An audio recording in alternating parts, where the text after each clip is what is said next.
तुम वेजिटेरियन हो या नॉन वेजिटेरियन हो, उसके पीछे मुझे मतलब नहीं है कि तुम कुछ भी खाओ, लेकिन जिम वालों के लिए खास कर है। जिम में लोग क्यों आते हैं? जिम में आते हैं लोग बॉडी बनाने। बॉडी कैसे बनेगी? चिकन खा के। चिकन में प्रोटीन होता है और भी रिसोर्सेज हैं, लेकिन उनको आसानी से चिकन मिल जाता है और उससे बढ़िया प्रोटीन मिल जाता है इसलिए, और उसमें इसेंशियल अमीनो एसिड भी ज्यादा होते हैं। तो ऐसी बॉडी पे थू भाई, ये मेरा पर्सपेक्टिव है। ऐसी बॉडी पे सच में थू। ऐसी बॉडी मैं बना के क्या करूंगा जो किसी को मार के बन रही हो? एक दिन मैंने खुद भी मरना है, तुमने भी मरना है। और किस लिए बॉडी बनाई? ताकि दिखा पाओ। किसी ने आज तक चाटी तुम्हारी? अब बोलोगे भाई पूरी दुनिया खा रही है, हमें भी क्या दिक्कत है? दुनिया गू भी खा रही है, तुम भी खा लो। दुनिया पूरा दिन रीले देखे जा रही है, कौन देखे जा रही है, तुम भी जाके कर लो। क्यों नहीं कर रहे हो? और तुम बोलते हो हमारे धर्म में भी लिखा हुआ है, ऋग्वेद या शायद यजुर्वेद में लिखा कहीं पे, कि पहले बलि दी जाती थी और बलि का जो मीट था उसको एक प्रसाद के रूप में ग्रहण करते थे लोग। तो क्या लोग वो गलत नहीं हो सकते थे? उस टाइम पे तो सती प्रथा या दास प्रथा कुछ ऐसी चीजें भी होती होंगी। पढ़ी है तुमने? अगर हिस्ट्री पढ़ी है तो ये तो पढ़ी है ना, हिस्ट्री में ये चीजें भी हुई है। तो क्या लगता है वो वहाँ पे सही थे? वहाँ पे नारियों को इतनी ज्यादा खुली छूट थी? नहीं थी भाई। तो तुम्हें यहाँ से क्या सीखना चाहिए? यहाँ से ये सीखना चाहिए कि पूरी हिस्ट्री में भी जो चीज है, हमारे धर्म भी पूरे तरीके से सही नहीं हो सकते। शायद कुछ उनमें से जल गए जिनमें उन्होंने उस चीज को करेक्ट किया हो। नालंदा विश्वविद्यालय तुमने सुना होगा, उसको जला दिया गया था सन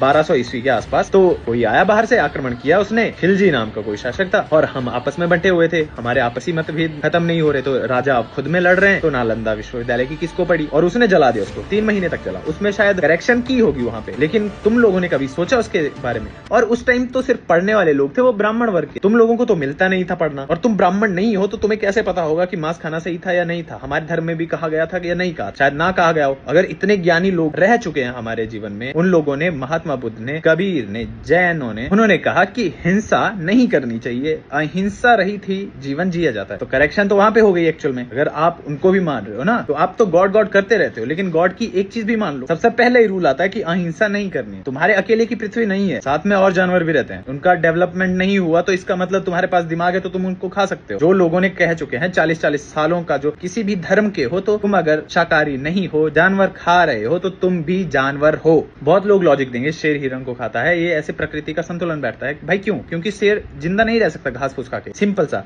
तुम ओमनिवोर हो, जो मांस पे भी जिंदा रह सकता है और शाकाहारी बन के भी जिंदा रह सकता है। तो साइंस ने तुम्हें ये नहीं कहा कि तुम ये खाओ या वो खाओ। साइंस ने तुम्हें चॉइस दी, और तुमने चॉइस क्या की? गू खाने की। जैसे कौवे के पास होता है एक फ्रूट होता है और दूसरी साइड गू, गू पे ही चोंच मारेगा।